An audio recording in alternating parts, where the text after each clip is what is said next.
Olá, vamos começar com mais uma disciplina do nosso mestrado profissional em proteção radiológica, onde vamos trabalhar com o assunto de semicondutores, dispositivos ativos semicondutores. Sempre lembrando da importância de detectar as radiações, tendo em vista que a gente não pode sentir elas como se sente a luz ou calor, não tem cheiro, não causa nenhuma sensação humana. Elas, contudo, podem causar um grande dano biológico. Por isso é importante a gente sempre estar com equipamentos adequados para medir a radiação, para saber da sua presença e, com isso, tomar as medidas certas de proteção radiológica. Na aula de hoje, vamos trabalhar com os dispositivos ativos. Mais especificamente, os dispositivos que trabalham com semicondutores como forma de detecção da radiação. A gente já viu as câmaras de gás, já vimos também os cintiladores e, por fim, hoje, os semicondutores. Então, semicondutores, ou também conhecidos como estado sólido, são materiais, são dispositivos que são tanto isolantes ou naturalmente isolantes, porém com uma pequena diferença de potencial, com um pouquinho de energia que eu dei a eles se tornam condutor. Então, inicialmente se começou com germânio e silício, né, como os primeiros semicondutores que deram origem aos diodos, transistores e depois todos os circuitos eletrônicos que nós temos, até os computadores e smartphones hoje que nós manipulamos, certo? Eles começaram com esses dois dispositivos, dois átomos, né? Mais precisamente, germânio e silício. Depois foram pensados como bons detectores já na década de 50 e aí sim se resolveu trabalhar com novos materiais, novas misturas, digamos assim, para se ter um detector mais eficiente, principalmente na temperatura ambiente. Nós vamos comentar que inicialmente se trabalhava com semicondutores a temperatura baixa, muito baixa, tá? Até que hoje se tem detectores que trabalham a temperatura ambiente. Então, lembrando só que semicondutores, eles estão no meio, são intermediários entre os condutores. O que acontece com os condutores? Nós temos a banda de condução, né, onde os elétrons estão totalmente livres, justamente para conduzir calor e, se for o caso, eletricidade, e a banda de valência, onde os elétrons, né, estão compartilhando junto com os átomos onde eles estão. E os isolantes, onde a banda de valência está muito longe da banda de condução. Você tem uma distância muito grande, uma distância energética muito grande. E aí a temperatura ambiente, ou até mesmo um pouco mais de calor, não é suficiente para transportar o elétron que está aqui para a banda de condução, certo? Isso precisa de muita energia. Na realidade não existe isolante perfeito, né? Se você der bastante energia, você arranca o elétron e ele passa a conduzir. E o semicondutor, então, ele tem um gap, certo? Uma distância entre a banda de valência e a banda de condução muito pequena, ordem aí de 1, 2, 3 eletronvolts. O que acontece? Eu posso dar energia para esses elétrons através da luz, radiação, certo? Ou deixar eles com uma diferença de potencial, simplesmente uma pilha dá essa diferença de potencial, essa energia necessária. Então eles facilmente começam a circular entre banda de valência e banda de condução, passando a ser então condutores, por isso são semicondutores, são condutores parciais. Além do que, eles conduzem só para um lado. Tá? Quando você monta um semicondutor, um diodo, por exemplo, um transistor, ele conduz só num sentido. Os elétrons só fluem de um sentido. Então ele funciona como uma chave liga e desliga. Bom, como você tem a chamada banda proibida, aquele gap, aquela distância entre banda de valência e banda de condução, né? Porque nenhum elétron pode ficar ali, ou ele está na valência ou ele pula para a banda de condução. Então, como essa banda proibida ela é pequena, 1 volt, 1 eletronvolt, isso permite que quando vem a radiação X ou uma partícula alfa-beta, ela consiga liberar muitos elétrons. E aí você tem uma grande corrente elétrica para medir. Isso tudo porque você precisa, além da banda proibida, você tem que ter energia para criar esse chamado par elétron-lacuna. Sempre que um elétron sai de um lugar, ele passa a deixar um espaço para trás, uma lacuna, né? Um buraco onde um outro elétron pode ocupar. Então, esse valor para semicondutores, ele é muito pequeno. Muito menor, 10 vezes menor do que os dos gases. Então, isso favorece que os semicondutores tenham uma maior interação, mais facilitada com a radiação do que os gases. Certo? Junta-se a isso uma LET, ou seja, a energia depositada linearmente, da ordem de 3,8 MeV, milhões de eletronvolts por centímetro. E aqui também vale lembrar que eu estou falando em energia por centímetro. Então, se eu vou para uma radioterapia que tem 10, 15 MeV, fótons, elétrons dessa energia, para mim detectar plenamente ele, seria ideal que eu tivesse, já que é 3,8, 2 a 3 centímetros, talvez até 5 centímetros de espessura o meu semicondutor, para garantir que eu consiga interagir com praticamente todos os fótons que ele passa. Se eu estou num raio-x já trabalho com 100 keV, então bastaria talvez 1 milímetro de detector, de espessura de detector, seria o suficiente para que esse raio-x lá da radiologia interagisse totalmente com o semicondutor e com isso fosse contabilizado na medida de radiação. Certo? Então, em alguns casos você pode construir detectores finos, e aí a gente está comparando com uma câmara de ionização. Uma câmara de ionização, uma câmara de gás, ela vai ter no mínimo aí 2, 3 centímetros de largura, pela própria construção e para poder detectar a radiação. Já um semicondutor, se for para raio-x, por exemplo, com 1 milímetro só de espessura já seria suficiente. Se fosse para mamografia, até menos do que isso. Certo? E aqui então a gente tem o desenho do semicondutor, né? do diodo semicondutor, por exemplo, né? Onde os elétrons então vão fluir para lá, certo? Os elétrons que forem liberados quando a radiação X ou uma partícula alfa, beta interagir com esse semicondutor. Tá? O semicondutor é um cristal, uma peça construída.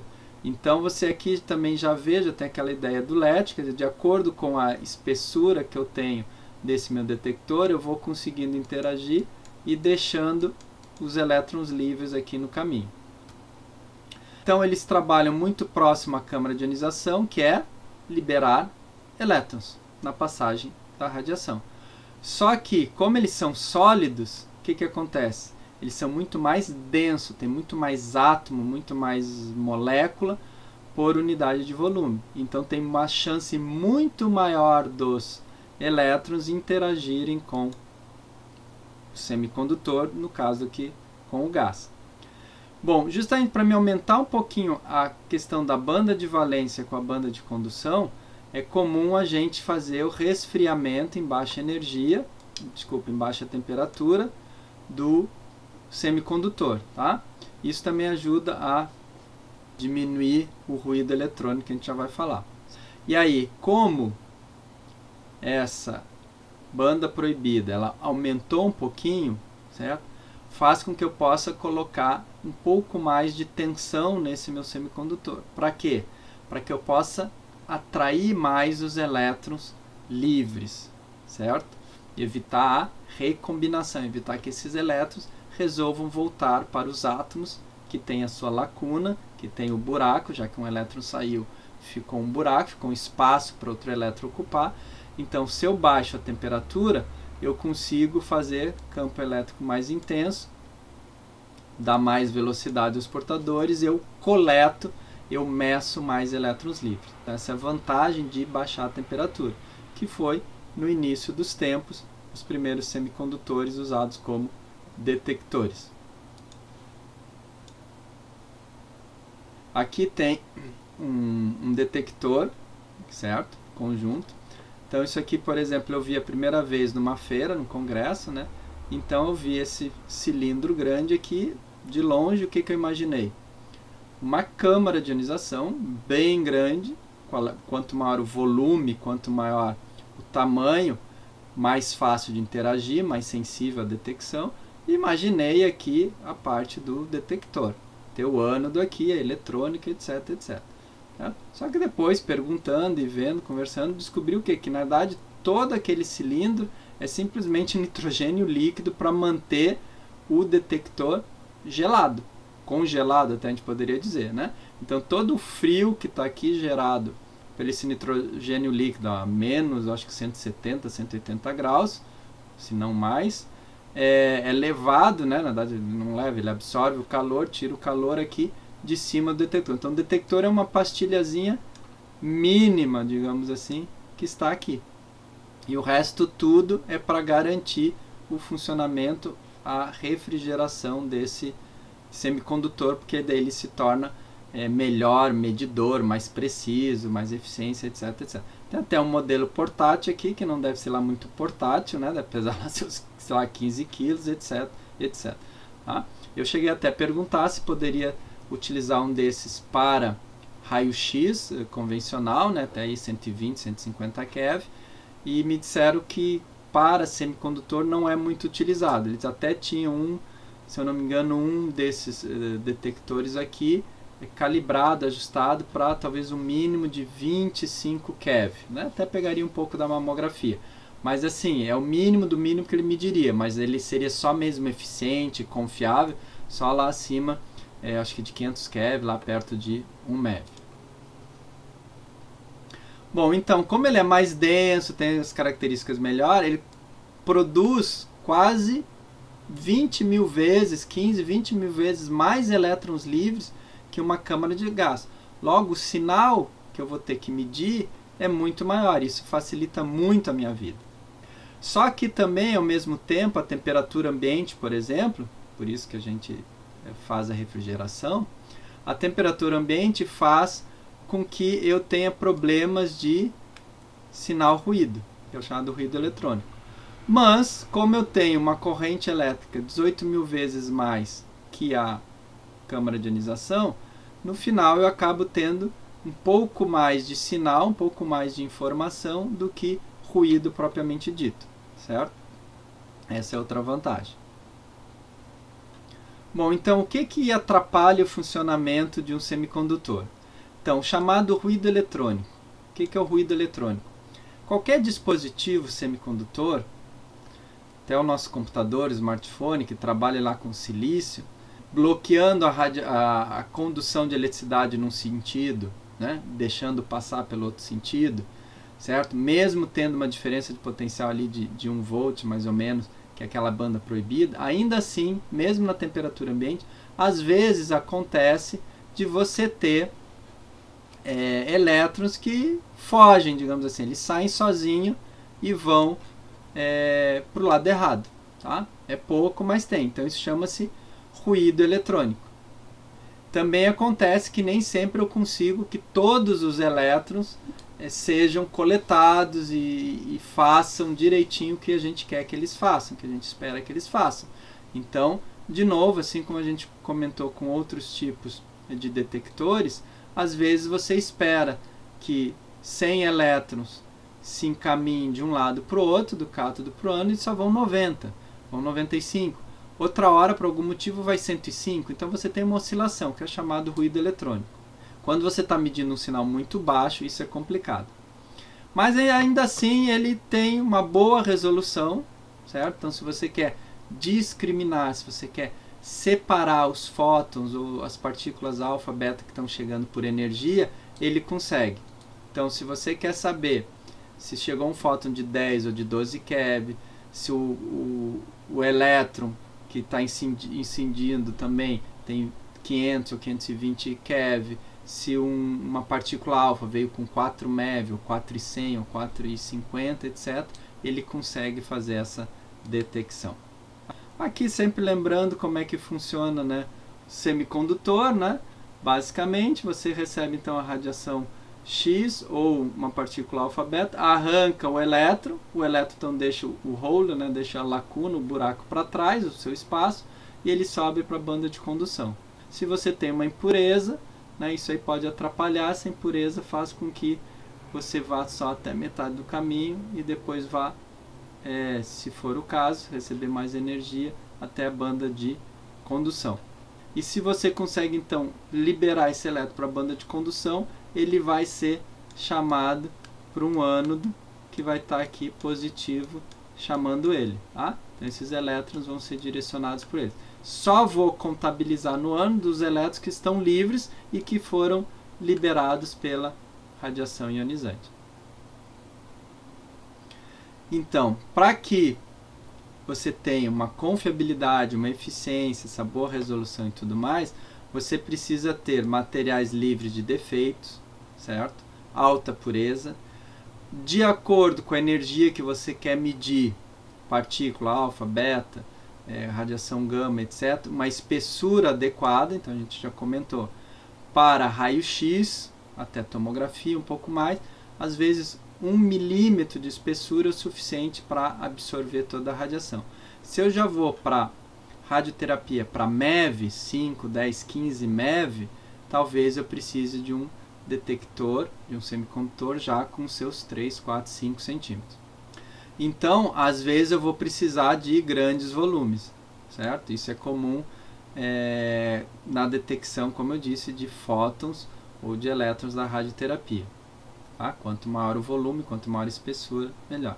E como a gente comentou ali naquele gráfico anterior, naquela figura, se eu tenho defeito, em vez do elétron se liberar da banda de valência e ir direto para a condução, ele fica preso, né? Pode ficar preso um tempo, até muito tempo, naquela espaço ali que a impureza trouxe para o material, certo? Como a impureza é um átomo diferente, com nível de energia diferente, ele traz ali como uma armadilha, né? A mesma ideia das armadilhas que a gente tem lá no TLD, no dosímetro termoluminescente. Então, o semicondutor, nesse caso aqui, a gente não quer que ele tenha armadilhas. Já num TLD é interessante e é obrigatório ter as armadilhas justamente para fazer a questão da memória. Aqui eu não quero memória, aqui eu quero medida imediata. Temos aqui alguns semicondutores, né, alguns detectores enquanto átomos sozinhos, qual é o Z dele, né, o número atômico. Alguns semicondutores então duplos aqui, moléculas que também podem ser usadas, qual é a banda de energia aqui, e que é a banda do átomo em si, e como aqui que eu crio efetivamente os elétrons de lacunas, o par elétron lacunas, para daí poder gerar a minha corrente elétrica e poder medir e saber a radiação.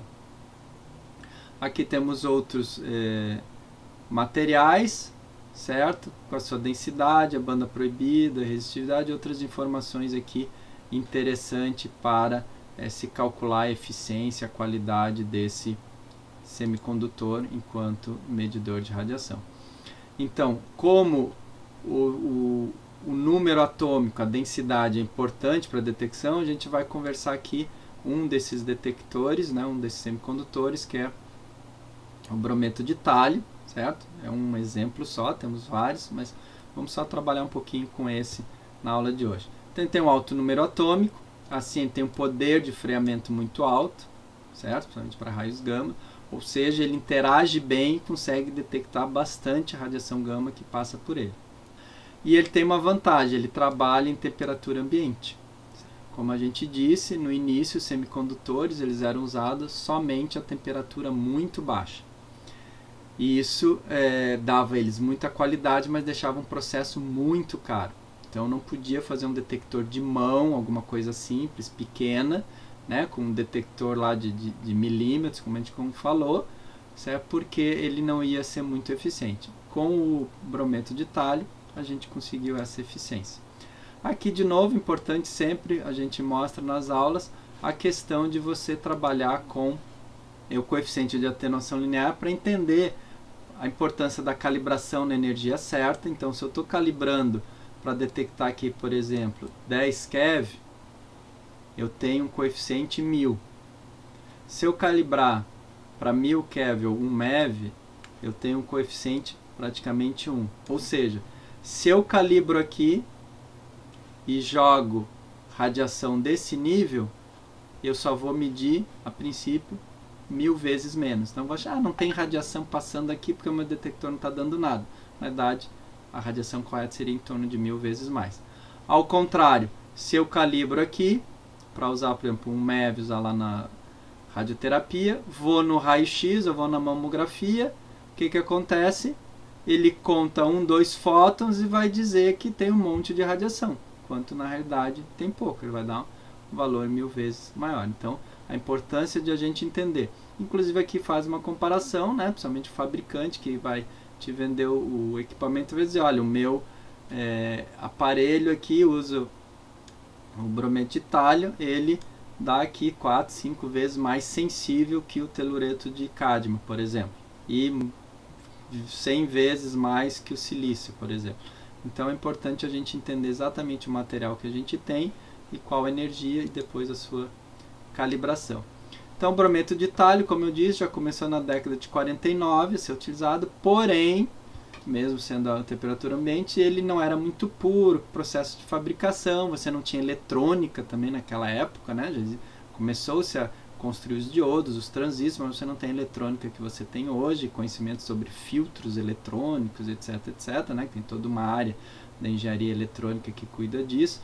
Então você não conseguia usar efetivamente, acabava vindo para as câmaras de gás, etc, etc. Já no final da década de 80, aí sim se voltou ao brometo de tálio, se viu quais eram as dificuldades em termos de fabricação, de uso, quais eram os defeitos que ele tinha, e aí se melhorou isso na fabricação, os detectores, o circuito eletrônico, etc. E aí hoje ele é muito usado. Aqui só uma figura molecular dele, né? Para mostrar que ele tem uma estrutura a princípio cristalina, onde cada bromo pega 5 talhos, né? Para fazer a ligação covalente. Aqui a comparação, a resolução de detecção do brometo de tálio para a emissão do ameriço.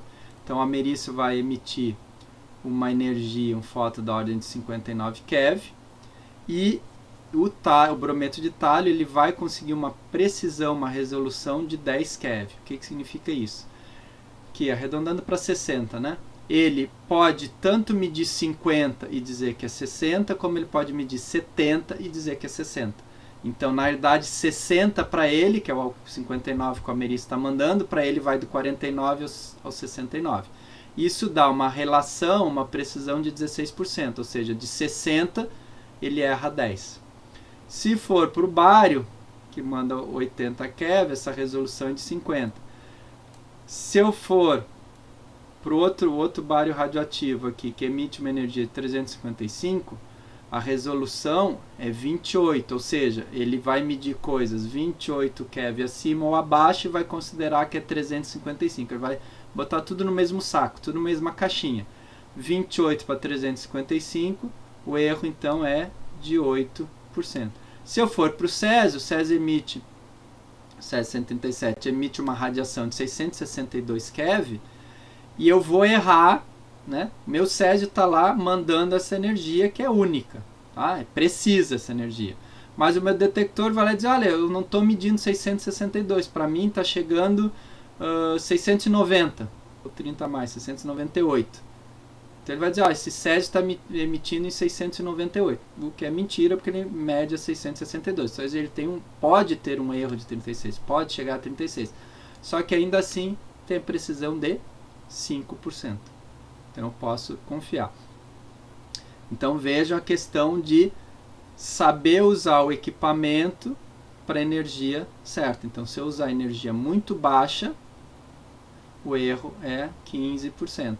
Se eu usar uma energia mais alta, é de 5% ou talvez até menos, certo? É importante conhecer o seu equipamento e a radiação que você quer medir, certo? Então a gente termina a nossa aula, que foi até relativamente breve, para simplesmente mostrar um novo tipo de detector, certo? Que são os detectores semicondutores, que têm uma boa precisão, são, digamos assim, os melhores que a gente tem, também os mais caros. Convidamos então para assistir também as outras aulas sobre câmara a gás e cintiladores, que já estão disponíveis no YouTube, para justamente complementar os assuntos, não só com relação a esses outros dispositivos, mas como também entender como funcionam os dispositivos ativos no geral, certo? Suas vantagens, desvantagens, etc. Obrigado.